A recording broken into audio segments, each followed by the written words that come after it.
Washington Journal continues. And as we continue to take a look at the president's speech yesterday on surveillance reforms, we're joined at the desk by James Bamford, the author and leading expert on the National Security Agency. And Mr.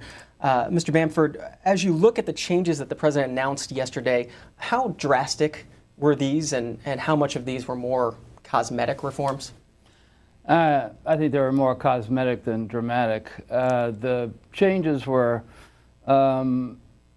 pretty much required. There was really a need for him to take some action. So he did take some action, but it wasn't very, it wasn't a lot of action in terms of the changes. And the problem was there was a lot of loopholes left in there. There's a lot of ambiguity. There was a lot of things left to be decided by the Director of National Intelligence, the Attorney General, by different boards. So it was, an opening. What the details are going to be, that's what's important. These were sort of overall ideas. We're going to do a little bit of this, we're going to do a little bit of that, but then I'm going to leave it to a committee or a board to make the final decisions. And it was pretty much left up to the Director of National Intelligence, James Clapper, and the Attorney General, James Comey. So sort of wait to be decided in terms of what it's really going to do. He talked about a little bit of this, a little bit of that. What did he leave out? What wasn't? What was noticeable in that it wasn't mentioned yesterday? Well, there was quite a bit left out. I mean, one of the things that I think a lot of the people in the computer industry and so forth were disappointed about was the fact that there was no mention really of changes in the system where the government was accessing computer data and weakening encryption. That's one of the big problems with the computer industry, is that there's enormous drop in the amount of people that are buying American encryption, American technology, because of the worry that there is a built-in backdoor by NSA, and the president really didn't do anything to dissuade that. The committee, the panel he formed made 20, I think it was 46 recommendations, and really he only touched on a couple. He didn't mention anything about the zero-day exploits. That's when the government actually develops systems to break into computers. These are ways to get into like programs like Windows or Google, whatever, and exploit it. In other words, put malware in there. And there's actually an industry that's developed in the United States to create these zero-day exploits. And he said nothing about that, even though the panel recommended restricting that practice. So there was a lot in the panel's report that he didn't even touch on, let alone approve. You've written several books on the NSA, served 3 years in the Navy as an intelligence analyst during the Vietnam War. As you looked at those 46 recommendations that the panel gave the president, did anything leap out at you in terms of a surprising issue that the president took from that panel and included in his speech yesterday? Well, the most controversial was the metadata program. It was that was the program where the NSA collects everybody's telephone record. Everybody that's going to call into this show, there's going to be a record of that telephone call being kept by NSA. It's going to be kept for 5 years. Every time a grandmother in Topeka, Kansas calls her neighbor, there's a record of that. And that was one of the big objections. The government, nobody asked me if they could collect my telephone records. Nobody asked anybody. All this was done in total secrecy. So transparency was one of the issues. And there was a bit more of that. The president said basically that they're going to take it out of the hands of NSA. But that's all he said. He didn't say where it's going to go. That's left to be determined, where they're going to do with it. It's going to be left to the Foreign Intelligence Surveillance Court to issue warrants in order to, or what they call orders, in order to get access to it, but the FISA court has not had a terrific record for objecting to the government whenever it wants something. I think in 30 years it turned the government down maybe twice or something. So, you know, they were cosmetic. That's about the best I can give it. You bring up the Foreign Intelligence Surveillance Court. Here's a bit of the president in his own words talking about the changes that he's looking to make there. We will reform programs and procedures in place to provide greater transparency to our surveillance activities and fortify the safeguards that protect the privacy of U.S. persons. Since we began this review, including information being released today, we've declassified over 40 opinions and orders of the Foreign Intelligence Surveillance Court, which provides judicial review of some of our most sensitive intelligence activities, including the Section 702 program targeting foreign individuals overseas and the Section 215 telephone metadata program.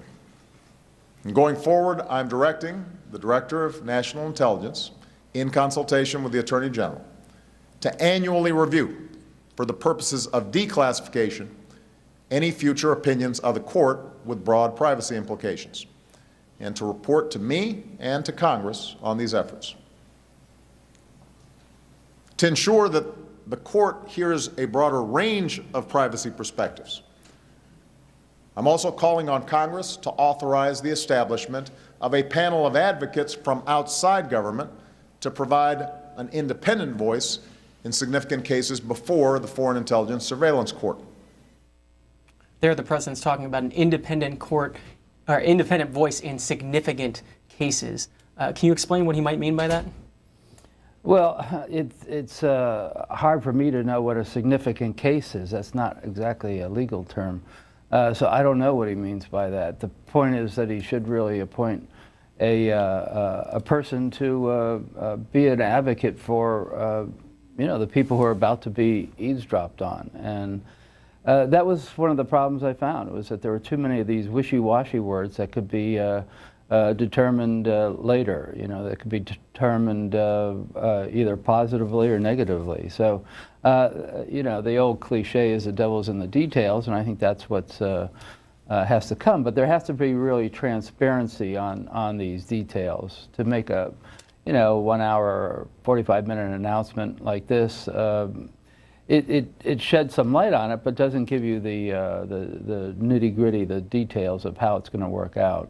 And he said nothing, for example, about the recommendation to get court approval for national security letters. I mean, on and on. There were 46 recommendations. He probably touched on less than half a dozen. We're talking with James Bamford. He's a national security writer and author, here to answer your calls and take your comments. Our phone lines are open. Democrats can call in at 202-585-3880.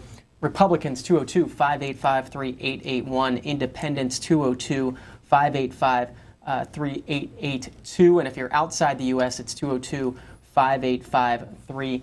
Mr. Bamford, right before you came on, you said you were doing interviews last night with especially folks overseas. Can you talk about the reaction to this speech overseas as you've seen it so far?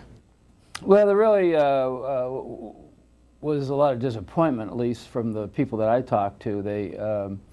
The president made a sort of a recommendation, or the president sort of approved the recommendation not to target foreign leaders. He didn't specify which foreign leaders or whatever, or just said sort of partners. But that's not really that big a concern to the average citizens over there. There was something like 70 million pieces of data from French citizens that the NSA picked up a month or something like that. So there was a lot of worry over there that the NSA was going to keep doing what it's doing, since they get none of the protections that the U.S. Gets. So the president did make a comment about having similar types of protections in terms of what they were looking for, terrorism and that kind of thing, and not going after personal information. So there was a little bit on that, but still there was no discussion about restricting the amount of collection, the amount of eavesdropping and so forth. So I think that has them worried. There's a big concern here that this old cliche that everybody spies, so why are you concerned about us spying? Well, that's true, every country spies, but every country doesn't have the 9 largest internet companies home-based in its country. By us having all that accumulation of data corporations, the NSA has the ability to go with a warrant, basically, knock on their front door and ask for anything they want. At the same time, they can also go through the back door by tapping into cables between fiber optic cables between data centers, things like that. So what was really needed is a church committee, a committee that was similar to the one that was formed in the mid-'70s by Frank Church, who was head of the Senate Intelligence Committee. And they spent a year looking into basically lifting up every rock to see what was under it in the intelligence community. And they came up with enormous numbers of recommendations, a lot of transparency into what had been going on. And that's what's really needed. This is sort of token effort here. By putting a lot of the next step on Congress for some of these proposals that he laid out yesterday, has the president opened the door for a committee like that to be formed? It's possible, but the Congress doesn't need president's approval to form a committee like that. I think that was more passing the buck by the president, saying, well, here, let me push it to Congress and let them decide on it. And the problem is the Congress hasn't had a tremendous record on privacy over the last few years. It's been far more concerned on giving NSA what it wants rather than giving the civil liberties and privacy community what it wants. So I think what a lot of people wanted was more of a firm decisions by the president rather than sort of this wishy-washy, we'll form some committees, we'll look at it deeper, and we'll push some of the responsibility over to Congress. So anyway, I think that's one of the problems that people are going to have, is that there was not a lot of specifics in the president's speech. Plenty of viewers waiting to talk to you this morning, Mr. Bamford. Neil is up first in Seattle, Washington, on our line for Democrats. Neil, good morning. Good morning to you. This is the second time I've gotten through to you. And so anyways, I want to talk about the NSA. Their surveillance, I feel, I've talked to other people about this, is it's not so much the foreign countries, it's the people in this country that is going to be the next danger to our government. Eventually, the way they're treating the middle class and the poor, they're going to have enough of it, and this country is going to blow. And the surveillance, they're keeping track of everybody. When they arrest somebody and put them in incarceration for investigation, they'll pull everybody's phone records to check to see who they've been talking to. And another thing, my nephew works construction down here in Tacoma, just south of Seattle, towards the east. They're building large buildings that are in the hundreds of thousands of square feet, that are 3 stories tall, with no windows, no skylights, and they're blank. They build these buildings, and then they close them up, fence them in, and they're not occupied at all. They just finished up a 280,000 square foot building, and they're in the process of closing it up. And then they're going to start a 680,000 square foot building is the next one that's going to be built. So that's what I feel. It's just the people in this country are just going to have enough. It's going to be just like what happened in Turkey, where they were going to close down a park, and the people just had enough. Mr. Bamford. Well, I think it's moving in that direction where the people are beginning to object to this. It started after 9/11 with all the attention focused on counterterrorism and all the restrictions and all the security and so forth, with very little thought about civil liberties and privacy and those issues. And now that we're a dozen years or so after 9/11, I think the momentum is starting to turn back to let's get back to reality now. You know, there are other issues in the world other than protecting us from terrorism. There's protecting us from the U.S. government, from the government's eavesdropping capabilities.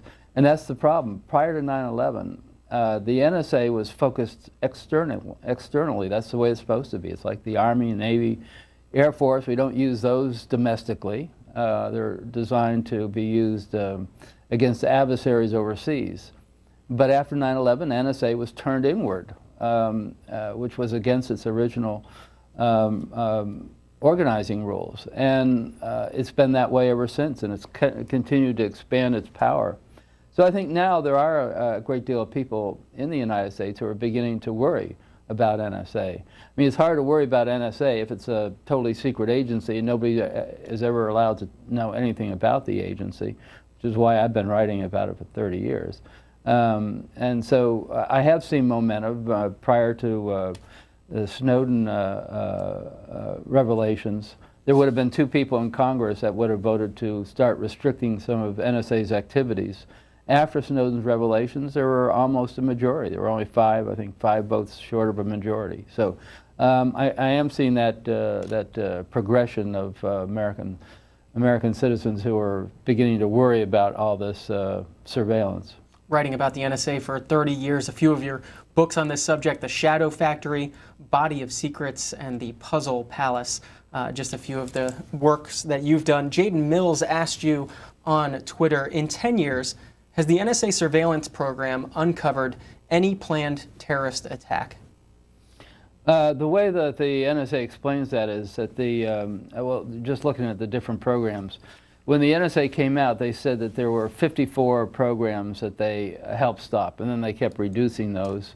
And when they focused on the metadata program, which is the most controversial program right here, it came down to, out of all that since 2001, it's only been one incident that they were able to detect.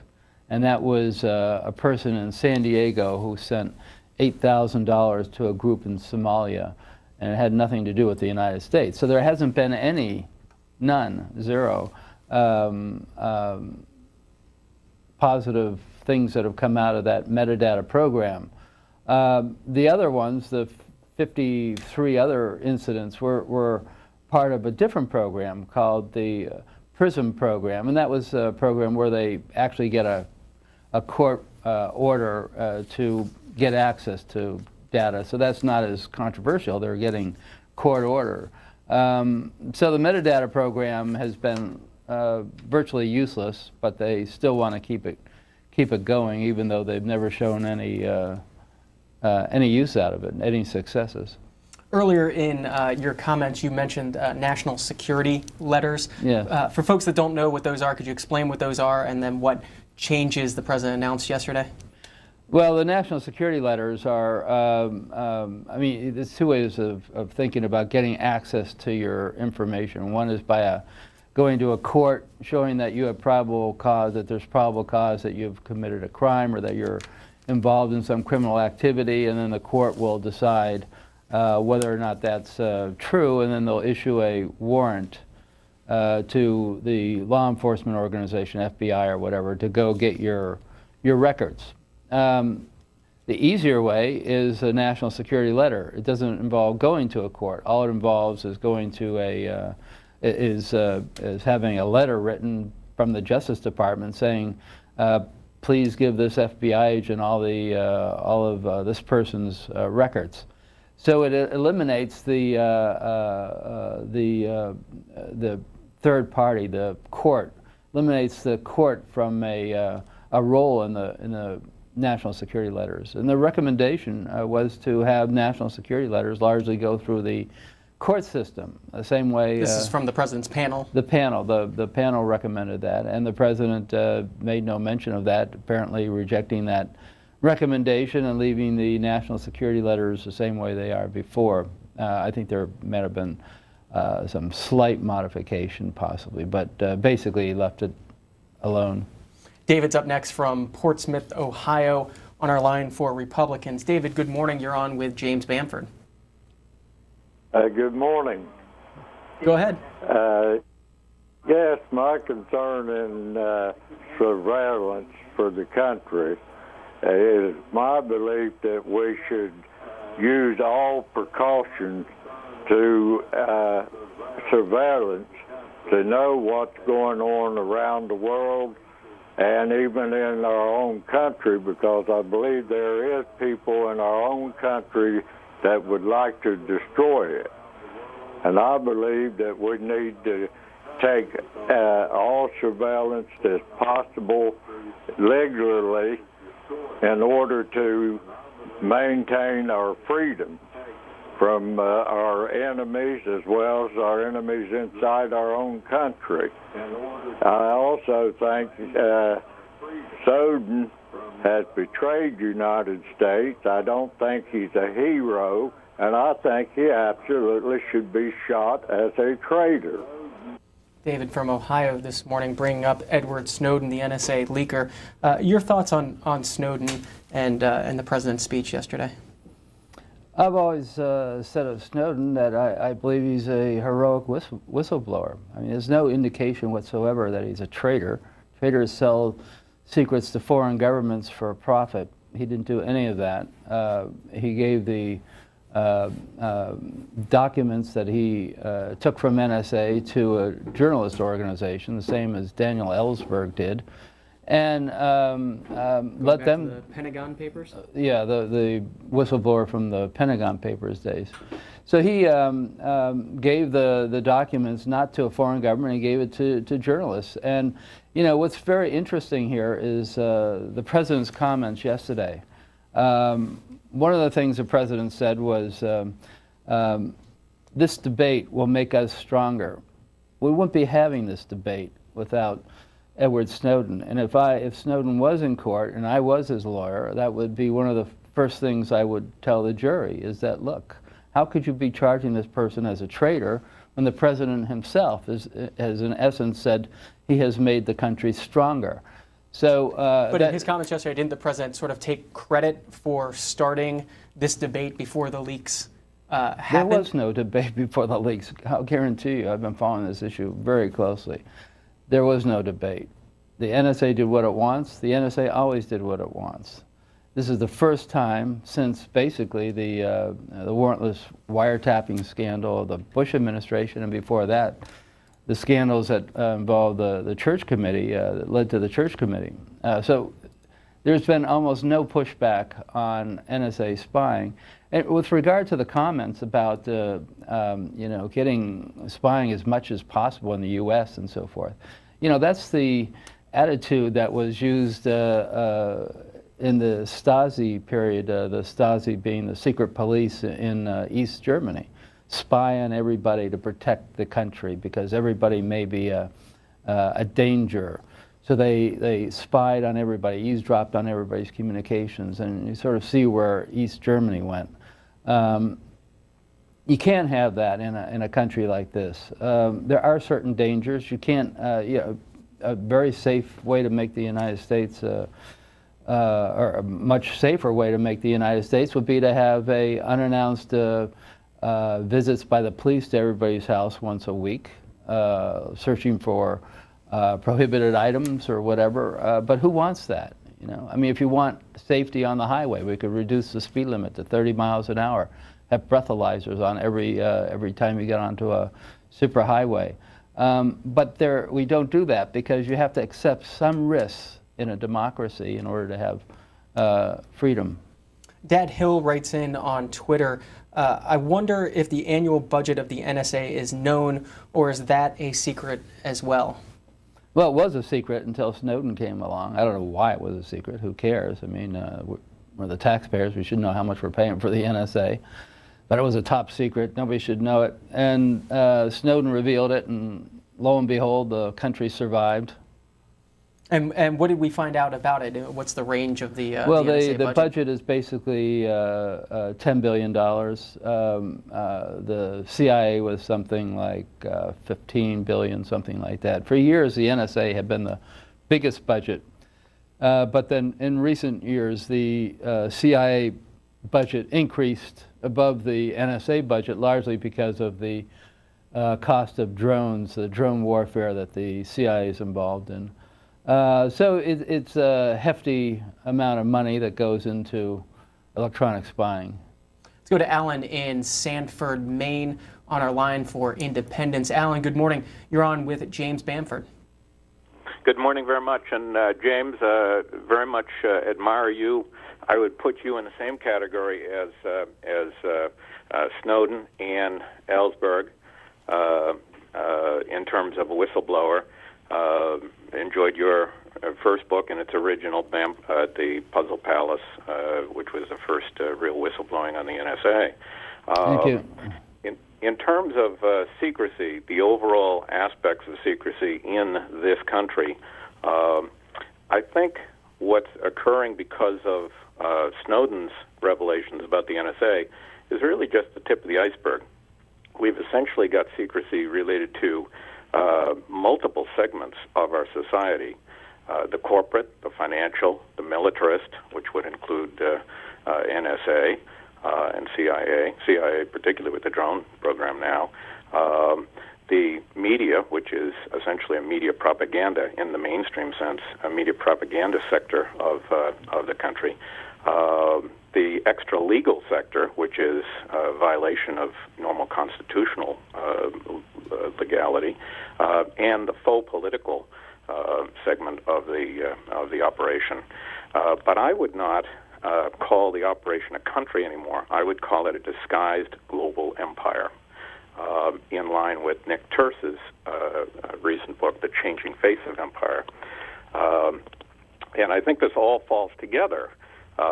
And it makes eminent sense, but the revelations about NSA and the intelligence state, as Chris Hedges calls it, but it's more than an intelligence state. It's a corporate state. It's a police state. But I think that the terminology that is most accurate is that it is disguised in all respects, and it is a disguised global empire. Not that the United States is the only part of it. It's certainly the nominal and perhaps temporary headquarters of the disguised global empire. But it is an empire which is global in scope. I think that's why the American Empire Project, which was earlier written about by Chalmers Johnson and Chomsky and a number of public intellectuals, fell out of favor after the 9/11 attacks because it was viewed as impolitical to be criticizing the U.S. as an American empire. But Alan, I'm going to let global. James Bamford jump in to respond. Disguised global empire? Well, you can certainly look at it that way. The U.S. Has been expanding around the world in terms of these secret wars, the drone wars, for example. You know, George Bush only had one drone attack in Yemen in his 8 years. And the Obama administration has turned this into a major war, a secret war, a country that we've never declared war, Congress has never declared war at, a war that's totally secret, and a war that's very abusive. You know, people don't realize that back in December of 2009, when President Obama had been in office less than a year, he launched the first attack against Yemen. And that was not even done with a drone. It was done by cruise missiles loaded with cluster bombs. And cluster bombs are outlawed in 109 countries because they're so devastating to the civilian public. And they missed their target. They got something like 50 women and children killed. And then the president lied about it. He said that was Salih, the president of Yemen, who authorized that terrorism attack. The next day after the attack, he called Scalia and congratulated him on it, when in fact it was the U.S. that did it. And a lot of these revelations have come out by whistleblowers. A lot of that revelation came out by Chelsea Manning, when she released the documents, because it showed these meetings between Petraeus and Scalia, the president of Yemen. So, you know, that's why people are starting to think that this is becoming an empire. We're putting drones around the world to launch wars, and now we're sending NSA's eavesdropping capabilities around the world to gather information from countries all over the world. And so it leads people to think that we're getting back into the business of empire, except by modern day empire with drones and cyber warfare and eavesdropping, rather than the old British version of empire with great ships on the high seas. Allegheny Tableau writes in on Twitter that obviously we need surveillance. Don't believe watching everyone is an effective way to catch terrorists. Typical progressivism is what Allegheny Tableau writes in. Let's go to Carl waiting in Ray City, Georgia, on our line for Democrats. Carl, you're on with James Bamford, national security writer and an author. Yes, good morning. Go ahead. Yes, good morning. Good morning, Carl. Yes. And it's already been stated that, you know, we're all, hello? Carl, turn down your TV. You're on the air. Go ahead with your question or comment. Okay, thank you. It's already been stated that, you know, we're all fallible. And in my opinion, the president is limited, you know, to what he can say. If he was definitive and everything and every detail, then there'll be critics that would have something to say about that as well. And, you know, I'm not convinced that the NSA's actions are new. You know, they've been going on for a lot of years. And Mr. Bamford indicated that it's his 30 years in writing about the NSA. So, you know, I think that in some cases, you know, just because it is the president, it is President Obama, you know, he's going to have some backlash in everything that he says. You know, we look at when President Bush was in, everybody was afraid to say something about that because, you know, the Patriot Act and all these other things that were implemented during that particular time. Nobody dared to say anything. You see some of the factions in the United States, they were all silent because everybody was afraid to say something. And Carl, do you think people are still afraid to say something at this point? Well, I think that they have an opportunity to speak out a lot more than they had, you know, during President Bush's term, because, you know, at that particular time, they would single you out as well. At least now people can say something about it, despite, you know, the work of the government and what they have to do. People still feel, I believe, a little bit more freer to say something, even though that, you know, they're recording and they're doing things about it, but it's made more public now. Mr. Bamford, do you agree with that assessment? Yeah, I do, actually. After 9/11, there was this enormous jingoism. Everybody had to stand up, salute the Bush administration, and nobody could criticize it. I remember Fox News came out. Everybody, all the people on air had to wear little flags in their lapel. So, yeah, as Carl was saying, there was a lot of people who were intimidated against speaking out against the government, and it's become a lot less now, again, as the time goes on. But it's very dangerous when the news media and everybody starts getting into the business of not wanting to criticize the government, because that's how these abuses eventually occur. And so I think it's much more healthy now, where you are getting far more people who are criticizing what the government's doing, and that's what's supposed to happen in a democracy. In that clip that we showed of President Obama, he talked about wanting to declassify more documents. Do you think this will lead to more folks like yourself being able to write about the NSA? And how do you view declassification from your perspective and your past dealings with trying to get declassified documents? Well, I'm not holding my breath that there's going to be a lot of declassified documents coming from the government.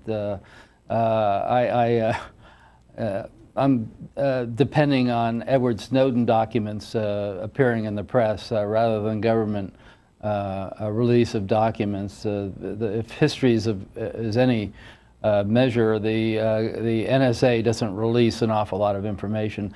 You know, the NSA's, the old joke was NSA stood for no such agency, or never say anything. And now sort of the joke is NSA stands for not secret anymore. So I don't think there's going to be an awful lot of transparency from the administration or from NSA. I think the transparency is going to come from whistleblowers. Let's go to Marshall now in Wilmette, Illinois, on our line for Republicans. Marshall, good morning. Hi, how about NSA never serve America? But thank you for your sobering thoughts. It's refreshing to hear something neutral and honest.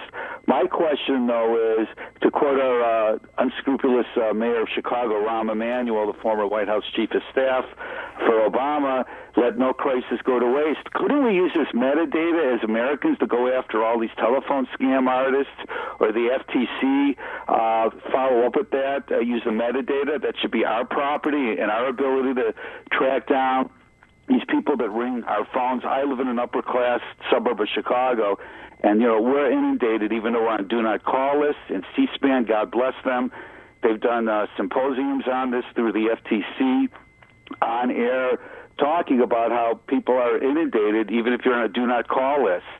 And let me just close my question with, hopefully you have this in one of your books, which I do have in my reference library, all three. Ben Franklin, who said that, you know, if we choose to give up, compromise any of our liberty in the name of security, then we deserve neither. But please go ahead. Oh, thank you very much. I appreciate your having my books in your library.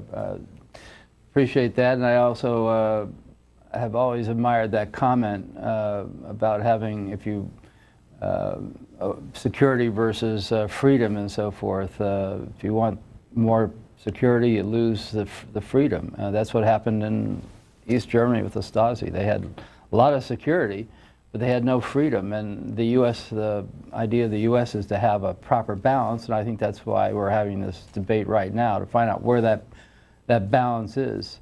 In terms of using the metadata for other purposes, such as going after people who abuse the telephone system, I get those calls all the time also. I mean, on the surface, it sounds like a good idea, but the whole idea of collecting metadata, collecting everybody's telephone number, is something that really has to be debated by the public and also by the Congress. It can't be really something that the government unilaterally does. And so those are interesting ideas, and I think the Congress should look at it. I think that it'd be far more useful to do that with the metadata than to use it for what they're doing, which hasn't really produced anything usable. Well, one other question on that subject, on the use of metadata. Does Mr. Bamford think the NSA data on Congress members could be used to influence, blackmail their votes on bills? You know, that's one of the interesting things, is what can be done with metadata. I'm actually a party to a suit. I filed a friend of court suit, or actually I'm what's known as a party in this friend of court suit. It's a suit in California trying to get the government to stop the metadata program. And one of the things that we argue in that suit is that one of the problems with the metadata system is that it takes away people's rights of assembly. In other words, if you are having an anti-war demonstration, or you're having a group meeting for whatever reason, the NAACP or some religious group or whatever, the government will be able to know about that, because everybody will be calling in to make a reservation, or they'll be calling the different groups. And that's one of the problems with the metadata program. It gives the government access to whenever anybody is trying to assemble, and that's one of the freedoms that the Americans are supposed to be guaranteed, is the freedom of assembly without the government interference. And so that's when there's two suits now that have come out, one in Washington, Judge Leon, who agreed that the metadata program was largely unconstitutional. And then you had an opposite view from Judge Pauley in New York. And there's a third case that hasn't been decided yet, which is the case I'm talking about, First Unitarian Church versus NSA in the Ninth Circuit of California. So that's going to be decided. Do you expect any of these to make it all the way to the Supreme Court? I think they'll all make it to the Supreme Court eventually because it's a unique decision, and you have a split decision, at least a split between the New York and Washington, where the California judge will decide has yet to come out. But one side is going to lose. So in all these cases, the losing side will appeal. It will go to the appeals court, and the losing side in the appeals court will eventually go to the Supreme Court, where it will take one of the cases or all the cases and try to make a decision on it. But you're talking, at least a year or more for that. So it's working its way through the court system. We've got about 15 or 20 minutes left with James Bamford as we discuss the president's intelligence and surveillance reforms that he announced yesterday. In this segment, we also have that line for folks outside the U.S. We'd love to hear their response to the president's speech. If they watch, that's 202-585-3883. But we also have our lines for independents, Democrats, and Republicans. And on our independents line, Daniel is waiting from Elizabethville, Pennsylvania. Daniel, good morning. Good morning. Thank you for taking my call. Mr. Bamford, Boeing bought a foreign security company, and my wonder is the security company now in the United States, or is it still in Israel? And also that there is another Israeli security company that works for the NSA. Do you have any thoughts on that, please? Thank you. Yeah, I wrote about those areas in The Shadow Factory, my last book.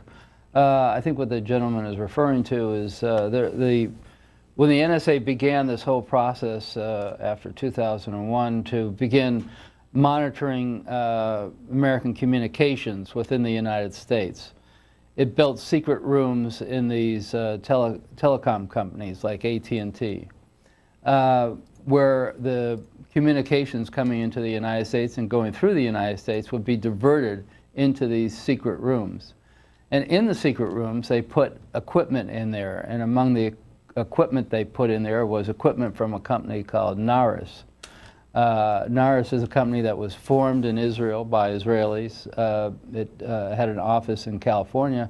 And the NSA purchased the NARIS equipment and put it in these secret rooms, which leads a lot of people to wonder whether there would be any connection to the Israeli intelligence, because this company had been in Israel at one time. It was formed by Israelis in Israel and so forth. So those are concerns. I mean, this is software made by a company, software and some hardware. I think that where all the communications are passing through. So it's a serious concern, I think, by a lot of people.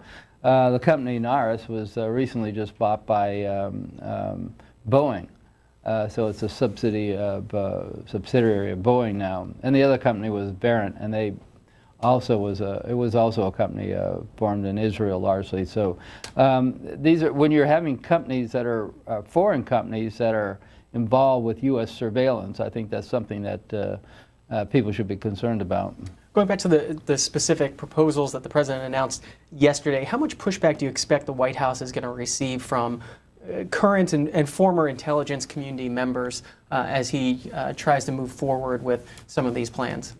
Well, I think he's received a lot of pushback from them ever since the panel report came out, because the panel report was very much siding on coming down on the side of civil libertarians, the privacy people, and so forth. Even though the committee, the panel was made up of a cross section. It had the former deputy director of the CIA. It had a former counter-terrorism czar, a couple of academics, and so forth. And they all came to the same conclusion: these 46 areas should be reformed. But at the same time, the White House was getting pushback from the NSA director, Keith Alexander from the Director of National Intelligence, James Clapper, a lot of the intelligence community, a lot of the former intelligence people, and so forth. And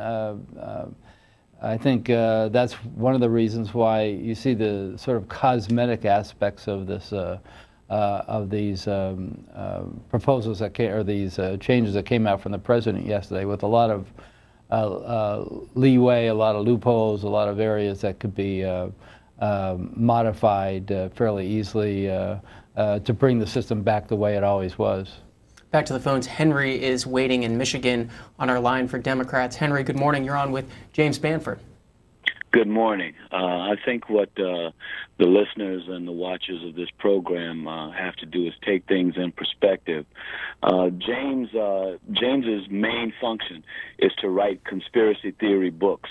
They aren't conspiracy theories. Nobody has ever charged me with coming out with conspiracy theories. These books are filled with facts with a lot of back notes on them. So I just want to correct you right there. Okay, excuse me. You've had your turn to talk for quite some time. I'd like to have mine. James writes books that feed kiddie porn watchers. Well, look, I'm not going to let you get away with that. Cut you off there. We'll just move on to Garrett in Orlando, Florida, on our line for Republicans. Apologize for that, Mr. Bamford. Go ahead, Garrett.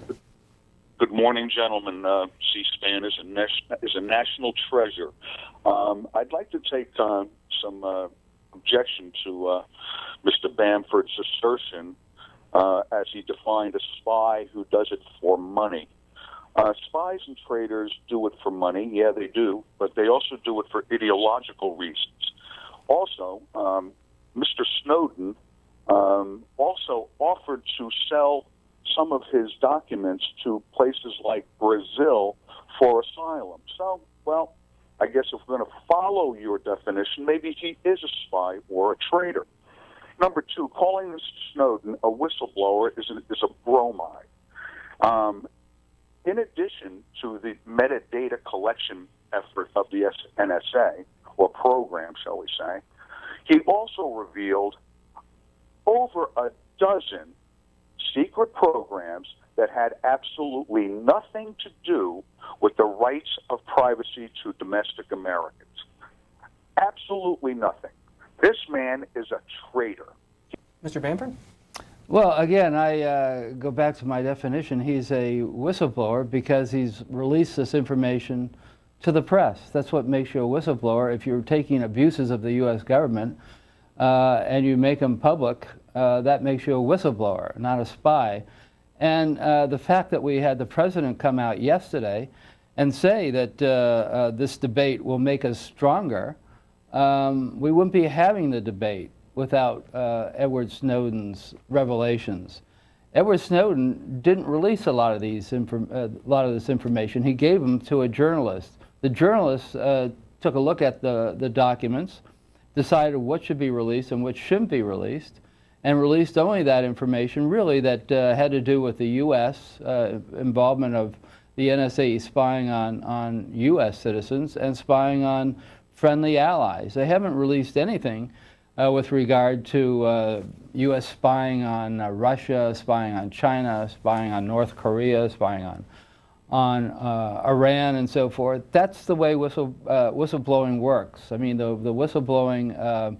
He can't sit there at NSA and spend every day, every night going, which should I take and what shouldn't. He took a lot of material out, just like Daniel Ellsberg took the entire Pentagon Papers and turned them over to a journalist organization, sort of an impartial group that did a review to see whether there was anything that would be damaging. We managed to live through the Pentagon Papers, and perhaps it ended a war that we shouldn't have been in sooner. And we're managing to live through the Snowden documents, and as President Obama said, is making the country stronger. So I disagree that he's a spy. I believe he's a whistleblower according to the normal definition of whistleblowing. What do you think happens to Snowden? He had a 1-year asylum in Russia. What are his options when that year runs out? Well, he's got very limited options. His number one option is to ask for another year or ask for permanent asylum or whatever. I mean, a lot of people say, you know, he's in Russia, so he must be a spy. He's only in Russia because the United States put him in Russia. He left Hong Kong with a ticket going to Ecuador. But after he left Hong Kong on the flight where he had to change planes in Moscow, he already had a through ticket on the way to Ecuador. The government canceled his passport. So when he went through passport control in Moscow, he had no valid travel document. And that was why he was in the airport for so long. Any attempt to fly out of Moscow was impossible because the U.S. forbid any planes from flying over European territory. They got the European governments to cooperate. That's why when the president of Bolivia tried to fly over Europe to go back home to Bolivia, the French government wouldn't let the plane fly over because the U.S. said Snowden was on the president's plane, President of Bolivia's plane. And they forced the plane to land in Austria, in Vienna, and searched the plane. The Austrian government searched the plane. They didn't find any Edward Snowden. So that's why he's where he is, because he can't go anywhere. It wasn't that he planned to go to Moscow in the first place. Let's go to Milo now, waiting in Jefferson, Iowa, on our line for Independence. Milo, good morning. Good morning, and thank you for taking my call. And thank you, Mr. Bamford, for what you do. I'd like to say, I have a question that about the folks that are Tea Party, conservatives, and so forth. Now, we've been called jihadists, terrorists, racists, anarchists, and I just wonder, does anybody really expect us to believe that we're not being listened to? When we hear yesterday from the president that we're not, that we're just looking for terrorists or listening for terrorists, and if we're being called this constantly, if people really expect that we're not being listened to. And also, I haven't heard anyone, and maybe you'll comment, mention about yesterday, Mr. Obama said that he wants to give more oversight to the executive branch. Well, in my opinion, that's just more power to someone who's abusing the power now. Mr. Bamford. Well, in terms of oversight of the U.S. government, that's the problem I've seen all along, is that there's too little oversight. That's how we got into the situation we're in. With regard to the Tea Party and so forth, it's interesting because a lot of the Tea Party people are agreeing with the liberals on this issue in terms of the overreach of government power, overreach of government eavesdropping and so forth. As actually a conservative principle is that the government shouldn't have as much power as it has. And so there's a fair amount of agreement between Tea Party real conservatives, not just Republicans, but real conservatives, and liberals on the whole issue of this warrantless eavesdropping, on NSA spying and so forth. For example, the court case here in Washington, where Judge Leon made the decision, the plaintiff in the case was Kleinman. He was a very conservative plaintiff, and then the judge himself was very conservative. He was appointed by George Bush just before 9/11, and he'd been a conservative Republican for most of his career. So you have a coming together to some degree of the of true conservatives and some of the Tea Party people and the liberal people who are looking for less government in terms of eavesdropping and so forth. So I think it's an interesting coalition of people that are coming together on this issue. A couple tweets for you. Red Revo writes in, Mr. Bamford, we need more people with a conscience like you. Keep up the good work. And Ray Von D writes in, NSA domestic does not comport with the Fourth Amendment of the Constitution. We don't care who started it. It is time to end it now. can I ask you about some of the history on this subject? President Obama yesterday, sort of at the beginning of his speech, said he maintained a healthy skepticism towards surveillance programs when he first became president. Does the evidence bear that out?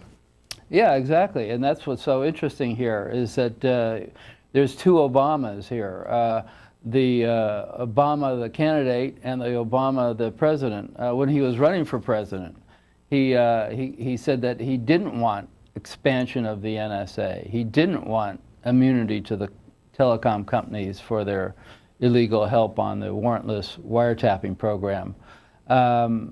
So that fell in line with his ideology, the ideology that he sort of carried with him through his career, and the ideology that a lot of people that were following him assumed that he would continue. But he changed as soon as he became president, and all of a sudden basically went to the right of George Bush on a lot of these issues. First of all, he tripled the number of forces in Afghanistan when he could have ended it in the first 6 months. And continued the war for his 2 terms. He increased the drone war. Like I said, the Bush administration only had 1 attack in Yemen, and he increased the attacks enormously. And then on national security, he let the NSA and the intelligence community pretty much do whatever they wanted. So that was completely opposite from the way he campaigned. And I think that's disappointed a great many of his early supporters. Let's go to Andy waiting in Brookville, Pennsylvania on our line for Democrats. Andy, good morning. Good morning. And I just going to say about the same thing. I voted for President Obama in the first term, and the second term the same kind of thing. My comment was going to be that after voting for him in the first term, the media, who was supposed to be the watchdog of the press, according to our founding fathers, has more or less ignored a lot of the scandal and stuff that is gone on in this presidency.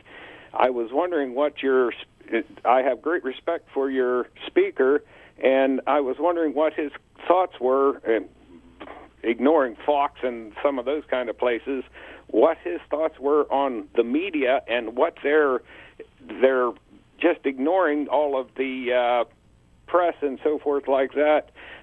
What they're like the Pentagon Papers, what his thoughts were on the press, on how their coverage of trying to get to the root of all of the needs of what the press needs to do to cover some of the things in this NSA controversy and some of the things that need to be done. Thank you. Mr. Bamford. Well, I agree. Yeah, I agree 100% that the media has been very weak. I'm a very big critic of the media because I think the mainstream media has largely let this whole issue go unreported for a long time. I mean, these abuses were going on. It came out once from the New York Times as a result of a leaker, and then it was forgotten for a long time. The mainstream media pretty much never went after this issue. And now I think if this was the Bush administration, I think the media would be far more aggressive on this issue than it is. I mean, the only reason you have the Washington Post reporting on this, and the New York Times largely, was because of Snowden. Snowden made the leaks. I mean, before this, the Washington Post wasn't really doing that much aggressive work on what NSA was doing in terms of domestic eavesdropping. So no, I think the media has not been up to snuff on this whole issue as it would have been if the Bush administration was in power. I want to get one last call in for you. Gavin's been waiting on our line for Republicans. He's in Railroad, Pennsylvania. Gavin, good morning. Hi, James. Thanks for coming on to C-SPAN. My pleasure. Talk about this issue. My thing is I wanted to paint a scenario and then get your comment. Is there any chance that you would think that our government, with these attacks on Yemen and uses of drones, haven't in some way created these terrorists and radicals? Well, I think all the studies that have ever come out agree with that. Every time you have a drone attack, you're killing. There's just scores, hundreds of thousands of people, innocent people, have been killed in these raids. And every time, all the studies say that every time you kill some relative, that relative has lots of other relatives. They have children, they have parents, they have aunts, uncles, and so forth. And so you're helping radicalize people who would not necessarily have been radical in the first place. And it hasn't really accomplished anything. I mean, what has all these attacks in Yemen accomplished? To me, it was astounding that the Obama administration began this enormous worldwide drone attack policy, and I don't think it's produced anything. I think, if anything, as the gentleman who just called said, it's produced more terrorists than it's stopped. Before we let you go, you've talked a lot about Edward Snowden in the past hour that you've been on. What is the NSA doing right now to prevent another Edward Snowden? I mean, you know the agency. What sort of changes are taking place to keep these sort of leaks from coming out in the future? Well, I don't know. I've heard that they're trying to make a few changes or whatever, but that's really a key issue here. Is the after the revelations from Chelsea Manning, all those leaks that came out, the word that went through government was you're supposed to tighten up a great deal so it can't happen again. And yet you have the director of the NSA who's responsible for keeping the government's secrets from being leaked. That's part of his job as head of Cyber Command, protecting U.S. government secret information that's transmitting through government channels. Total failure. For a year or so, you had Snowden, who was a contractor 6,000 miles away from Washington, who was able to take, according to the government, 1.7 million documents out without the government knowing it until he showed up in Hong Kong and revealed it himself. So you have an enormous amount of incompetence, and there's almost no accountability within the Obama administration. If he had been the captain of a U.S. Navy aircraft carrier that just crashed into the Rock of Gibraltar, I don't think he'd be sailing that ship anymore, but you still have General Alexander sailing his ship, the NSA, even after he's had the NSA do the metaphorical equivalent of crashing his agency into the Rock of Gibraltar. James Bamford is the author of several books about the NSA, The Shadow Factory, Body of Secrets, The Puzzle Palace, to name a few. Thank you so much, as always, for coming on the Washington Journal. My pleasure, John. Thanks for having me. And up next, we'll continue to get your reaction to this story and the president's speech yesterday as we open our phones back up to our callers. We'll be right back.